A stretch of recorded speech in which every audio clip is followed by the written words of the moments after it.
Mvutano mpya umejitokeza kuhusu hatma ya wafanyakazi katika kampuni 4 za sukari ambazo zilimilikiwa na serikali na sasa zimekodishiwa kwa usimamizi wa wawekezaji binafsi. Hii ni baada ya muungano wa wafanyakazi nchini KOTU kukataa kuhusika katika mikakati ambayo itajadili jinsi ya wafanyakazi hawa awali watakavyoachishwa kazi. Na kujiondoa kwa KOTU sasa kumewaacha tu wamiliki hao wapya na kampuni hizo pamoja na serikali kwenye meza ya majadiliano hayo bila uwakilishaji wa wafanyakazi. Tumpate sasa mwanahabari wetu Ibrahim Karanja anayelikunjua jamvi la NTV Weekendi Ijumaa hii.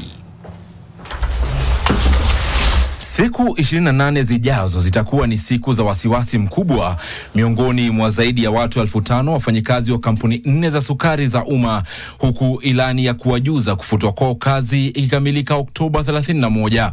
Baadhi yao wasijue iwapo watapata ajira na waajiri wao wapya au la. Kampuni ya sukari ya Nzoia, ile ya South Nyanza Sugar Company, kampuni ya sukari ya Muhoroni na kampuni ya sukari ya Chemelil ni kampuni hizo 4 ambazo mapema mwaka huu zilikodeshwa kutoka kwa usimamizi wa serikali na kupewa wawekezaji binafsi. Katika barua iliyoandikwa Agosti 12 mwaka huu, Katibu katika Wizara ya Kilimo Kiprono Rono aliwaelekeza wasimamizi wa kampuni hizo 4 kuwapa ilani ya kuachishwa kazi wafanyikazi katika mashirika yao. Rono akitaja kuwa huko kuachishwa kazi ni kutokana na kukodeshwa kwa kampuni hizo 4 kutoka kwa usimamizi wa serikali.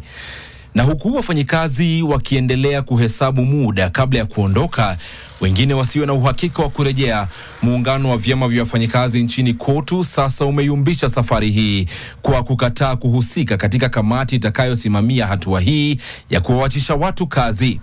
Katibu mkuu Francis Atwoli akisema kuwa KOTU haipo tayari kwa sasa wala kwa siku za usoni kuhusika katika mkutano unaoongozwa na Wizara ya Leba kujadili jinsi watu watakavyoachishwa kazi.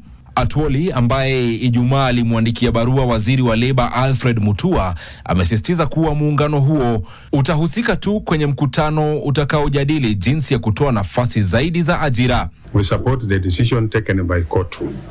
We have been sitting in these committees and we now believe that the KOTU has given a clean way forward to address this matter.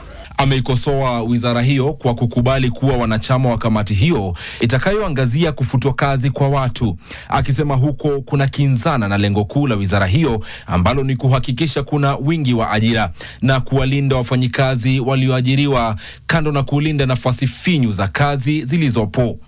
Ni wizara hiyo ya Leba iliyokuwa imeialika KOTU kuwa katika kamati hii. It is now upon the government to relook over the approach they had taken to lay off employees on redundancy so that nobody is going to lose employment as a result of this transition. Hali hii sasa ikirejesha nyuma kurunzi hadi miezi kadhaa iliyopita, wakati hatua ya serikali ya kukodisha kampuni zake za sukari kwa watu binafsi ilipokuwa ikichacha. Wakati huo Wizara ya Kilimo ikisisitiza kuwa hatua hiyo ndiyo iliyofaa katika kufanikisha tena sekta ya sukari. Ibrahim Karanja, NTV.